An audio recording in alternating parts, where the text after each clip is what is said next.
Good morning, I'm Dr. Kathy Kerr at the Edgemont Veterinary Clinic, and I'm here today with my assistant Chelsea and Hobbs.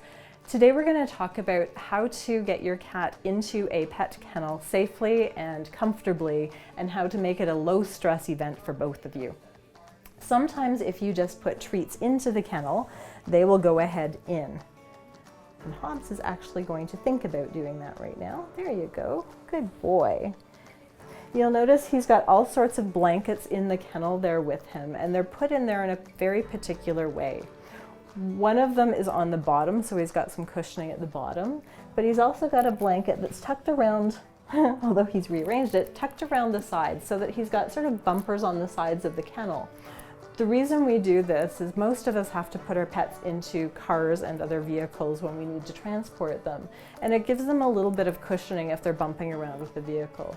When you do move your pet carrier, it's ideal to actually carry it with both hands on the kennel as opposed to swinging it by the handle, because again, it makes them feel a little bit more secure and a little bit less like an amusement park ride. So sometimes they're not quite so compliant as to just walk directly into the kennel, and if that's the case, pushing them from behind generally engenders more resistance as opposed to them happily walking in afterwards. It also increases their stress level, so rather than doing that, we want to try and find a way to maybe not have them see what's coming. So a good way to do that is actually to sort of scoop their paws up under their bottoms and put them in from back end first, so that they don't actually see what's coming. So Chelsea, I'm going to get you to open the door there for me. Oops, hang on, Hobbs. Yeah, I know, you come back down on the table. There you go. So I'm just going to collect his legs from behind here. So we're actually holding his bottom end, and you want to make sure the kennel is against something firm. And we're just going to tuck him in back end first. And generally once you start to put them in back end first, they'll actually just go with you. Sometimes you do need to sort of put a little bit of a firm hand against here to keep their heads from trying to poke back out again. But most of the time they're pretty good about just backing up at the same time.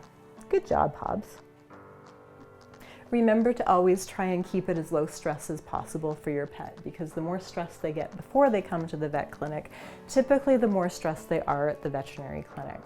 So we want to keep everything as calm and collected as possible, and it really reduces your stress level as well when you know that your friend is not as stressed as they might otherwise have been.